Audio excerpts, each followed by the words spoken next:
Welcome to Partnerships for Profit, the podcast where we bring you inside the world of joint ventures, strategic partnerships, and powerful collaborations. Whether you're looking to expand your network, find new referral partners, or scale your business, you're in the right place. Let's get started.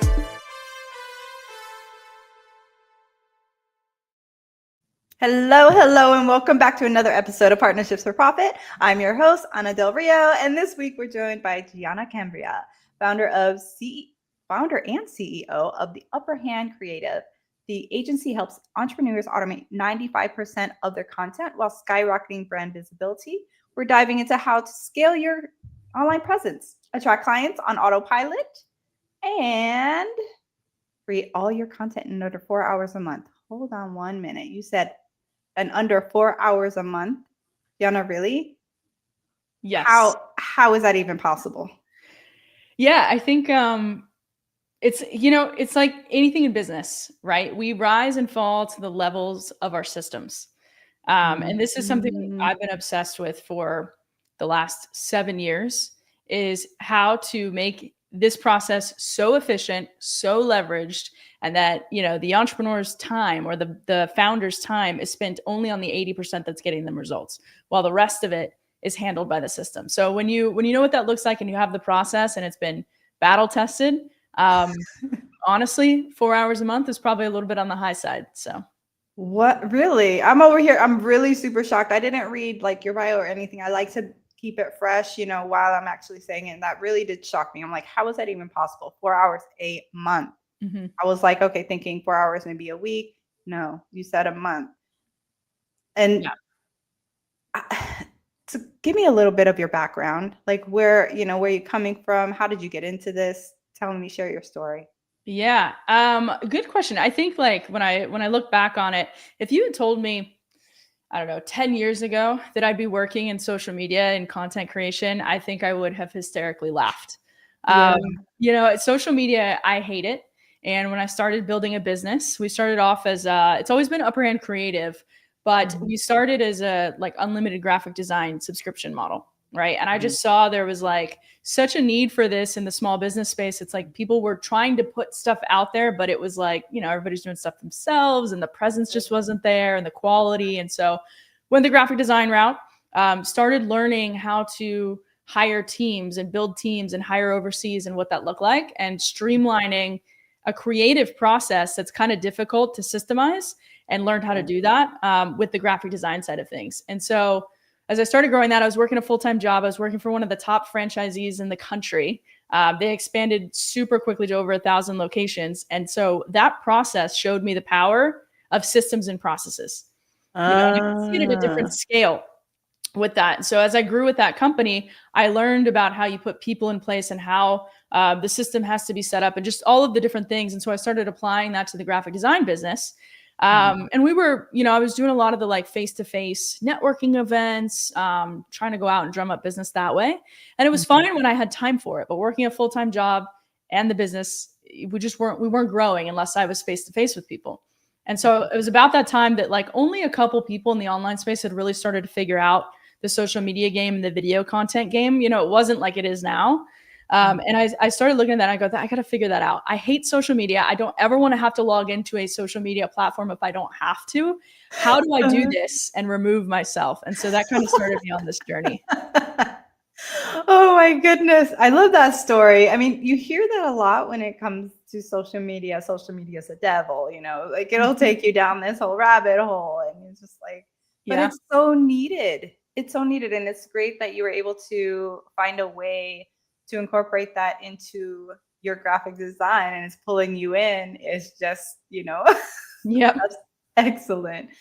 And you said, like that whole about branding. We find that most like founders of their companies, wow, that they feel like they have to do it all themselves. And we find that very, a whole lot with our clientele. But what is like the biggest myth that you see when it comes to content creation and like visibility in general? Mm-hmm. Yeah. I think it's really easy to play the comparison game. And that's the downside of social media, right? And so what ends up happening is you see you see somebody in your space like an Alex Hermosi or a Russell Brunson, and these guys have millions of followers, right? And when we think brand, we ultimately think that, right? That's just because it's the biggest and most well-known. Right. But when it comes to growing a business and using social media to actually grow your business with you as the expert, that's such a detrimental thing to do because number one, we put it on this massive pedestal and then it becomes this huge thing that's so overwhelming, right? It's like, I can't be that person. I'm nothing like them. How do, all these different things that start to come into line and you just get stuck in this analysis paralysis mode. Yep. And so there's this story. I forget the guy's last name. It's Kevin something, but if you Google it, it'll come up. And it was maybe 8 years ago or so. He wrote this article called 1,000 Raving Fans. Okay. And what the article was, it was more studying kind of like bands and musicians and things like that, but it applies to every industry. And he basically said, you don't have to have an audience of millions. You really just need the most successful bands in this case had 1,000 or so raving fans. These are diehards that, you announce a concert in a city and they're there overnight, right? They're driving to come see you. And so when you think about it like that, from a business owner standpoint, that's it. And the most successful people on social media, when it comes to growing their business, I mean, there's people with 2,000, 3,000 followers that are generating multiple 7 figures a year just off their social media alone. So I think it's breaking this connection that we have to have millions of views and millions of followers. And it's a really difficult thing to do because the ego starts to come into play as well. You really have to be okay with putting out content and knowing it's not going to get views and engagement and likes. But the people that are buying from you, a lot of times are kind of lurking in the corner. They've been following you for years. They won't engage with anything and they'll show up out of nowhere and be your biggest raving fan. And so it's really thinking about, how do I cultivate these relationships? How do I cultivate a genuine connection at scale rather than how do I go viral? What trend do I need to follow? How do I make this most interesting video? Or how do I show up as, this prolific expert or this guru? And you don't have to do any of that. It's like you simplified that process. We call like imposter syndrome. Yeah. So it's like, when you're out there and you're developing your brand and you're kind of going that route, it's like that whole getting stuck in that head is real. Absolutely. It's absolutely real. Yeah. Oh my goodness. So I got more questions here, but goodness gracious, we could just kind of go on for hours with this information. So you've helped automate about 95% of your clients' content. What's one simple system or mindset shift that could completely change the game? Yeah, I think when you look at the people that are doing this really well in the space, it's the 80-20 rule, right? And I think I said 80% earlier. That's 20%, right? I always get that backwards, but it's what is the 20% of all these activities?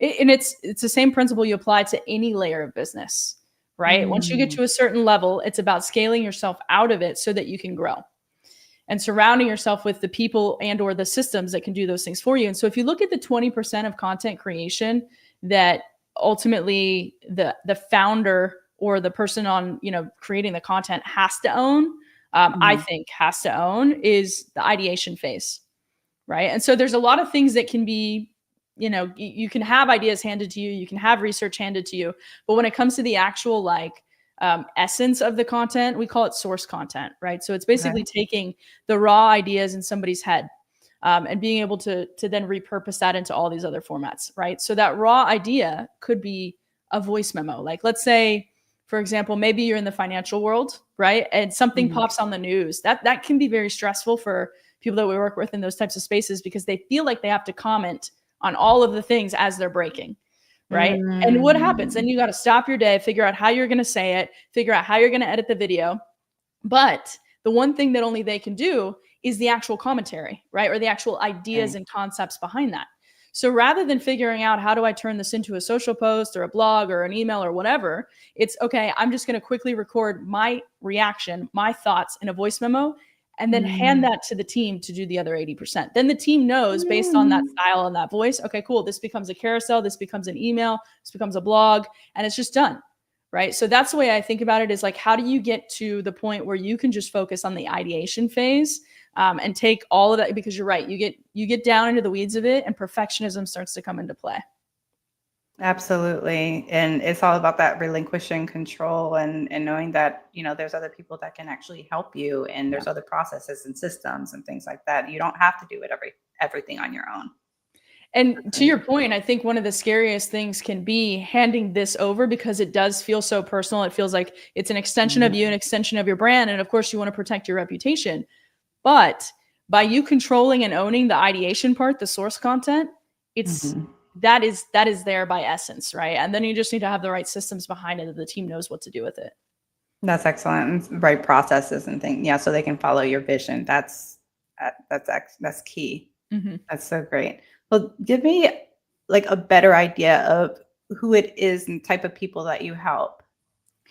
Yeah, in short, it's really anybody that sells their product or service via, it could be face to face, but via a call or Mhm. consultation, right? So at its core, the strategy, I'm not going to go as far to say for any marketing aspect, but definitely for social media, it's just getting Mhm. eyeballs, turning those into conversations, and then moving those through the sales process to qualify them to become a client.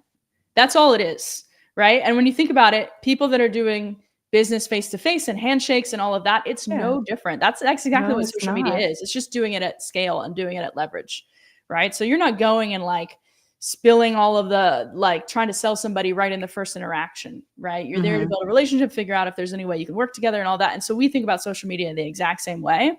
So Mhm. that covers a broad landscape of people. And because of the way that we've shaped kind of our system and our process and the way people work with us, we can work with different industries and the formula is the same, right? So through working with hundreds of different businesses between brick and mortar and online only and everything in between, the formula is the same and it's just about adapting that to that person's personality. That's great because you really made it so that it's transferable. Like, t wow, okay. So, what are some of the problems and pain points that you notice from the people that you help? Yeah, I think the biggest thing is always like that that transfer of idea Mm, to what does this look like on social media, especially if you're not on social media a lot or you're not consuming it a lot, right? Which as business owners, we're yeah. disciplined and not spending a whole lot of time scrolling. I mean, we do it, like everybody does it, right? Well, It's everybody just does it. it's gotten to that point, right? But it's so difficult to look at that and go, okay, how do I adapt this concept? Like, how would I make a video like this for me? Like that doesn't fit my personality, Mhm, or how do I know that this is what I say on social media is actually going to convert to an ROI and to bringing people into the mhm, business. So I mhm. think that's number one, and number two is what you said earlier. It's some version of perfectionism. Honestly, that's the best way I can describe it because people think that they need to do something crazy to stand out, Mhm. or they put Mhm. so much emphasis on them being different and standing out that it puts all this pressure on you when you really just need to show up and be yourself.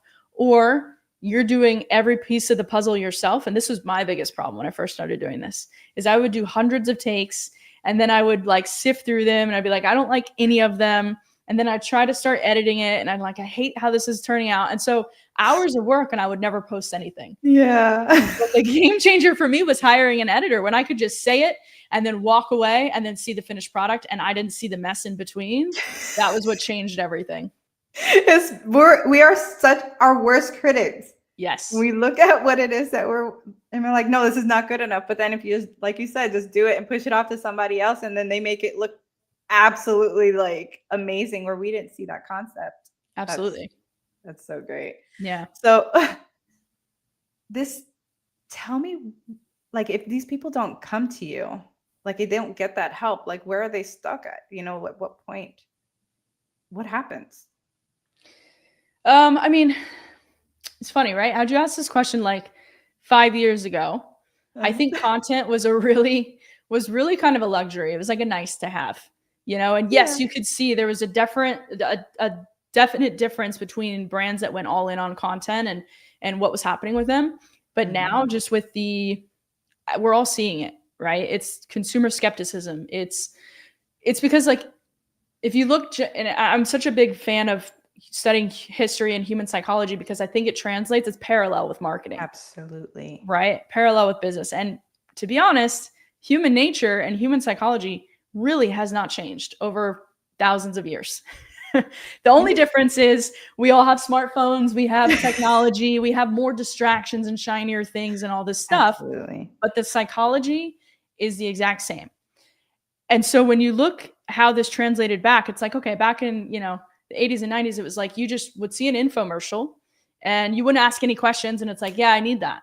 Right. Yeah. It was kind of new. Infomercials Yep. were a little bit new. Right. And Mhm. you didn't have all the information that you have at your hand now.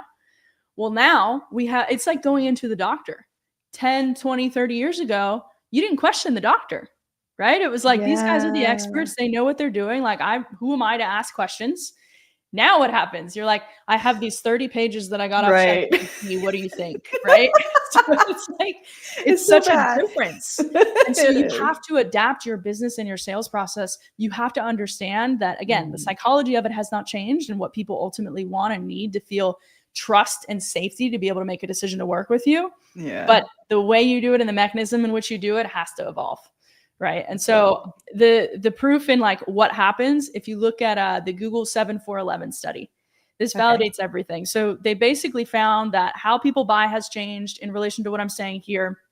And so ultimately the verdict was they need, they being a consumer, needs about 7 hours of exposure to you, your brand, or your product before they even feel comfortable making a buying decision, whether it's a yes or no. And so what happens there is they go out and educate themselves in one way or another, right? And sometimes it's not always the most sophisticated where they're going to physically like consciously go do research, but they're getting inundated with content, whether you control it or not for your business. Your competitors are doing it and other products in the market are doing it. And so that's influencing their decision day by day, right? And so they need that 7 hours over 4 mediums or 4 locations over 11 different interactions. And that translates to content, right? Because if you're running ads or you're speaking from stage or you're knocking on doors, right? That's only a small part of that 7 hours, a small part of those 4 locations, a small part of those 11 touch points. You've got to be able to control the rest of it, or guess what happens? Your ads don't work. Your ads are not profitable. You're wondering why you're not getting as many opportunities as you're speaking, right? You're wondering why knocking on doors feels so much harder and nobody's answering the door. It's because it's usually their first and maybe only exposure. And as soon as somebody clicks on an ad or starts thinking about something and they start doing a little bit of research, what happens? They get flooded with everybody else in your space. So you have to control that journey for clients and make sure that you understand the decisions that they're making and the influence that they have. Because if you don't, somebody else is. And I think the mechanisms that we're seeing right now that are still somewhat working are going to dry up. Wow. 7-4-11. That's something that is going to stick in my brain now. Definitely. So a case study. Give me a story of somebody that you've helped so that we can kind of get an idea of more as to what it is that, what you do and what you offer. Yeah, sure. So one of them has a personal training business. So they have a brick and mortar, but they do some stuff online as well in Michigan. And when he came to us, they were trying to crack the situation on pay-per-click ads with Google. So they were spending quite a bit of money there. A lot of their business was coming from word of mouth and referrals, and they were trying to figure out how to scale that. So they were getting okay results from their ads. I mean, nothing that they could scale and nothing that was super profitable. And so one of the first things we did, we started with long form video with them. And it just depends on the person and the nature of the business. But we started with a long form video from them and then migrating that into a short form strategy. And what ended up happening was, I think it was either his first or his second YouTube video with us, ended up signing 10 clients from that video alone. And now, and content's kind of funny, right? Because we want to measure it based on how many leads or sales we're getting right away. But the real power is the ecosystem and kind of what I was saying earlier with how that 7-4-11 plays into everything else you're doing. So yes, they got those 10 clients from that first video, but their sales overall are up. I think he said 35% on top line revenue after about 6 months of doing this, because their clients were coming to them already having had exposure to their YouTube videos. So pricing objections and all of that they used to get were kind of a thing of the past. And he said our sales process has just become so much easier.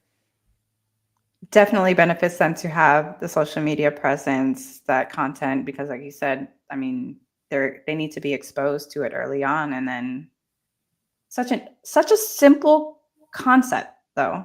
Yeah. I love that. So tell me, because this is we could really go on and on about this, but I want to make sure that we hone it in and people know where they can find you. So tell people where the best place for them to find you. Yeah, best place, upperhandcreative.com. That's our main website. And then for me, it would be connect with me on Instagram or YouTube, both under my name, Giana Cambria. If you search it, you should find my channel and my profile there. I will follow you everywhere now. I can only imagine like how beneficial it would be to build this partnership with you. So I'm super excited about that.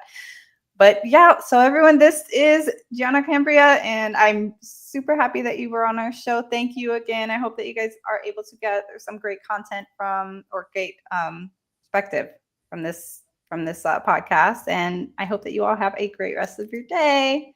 Thanks for having me.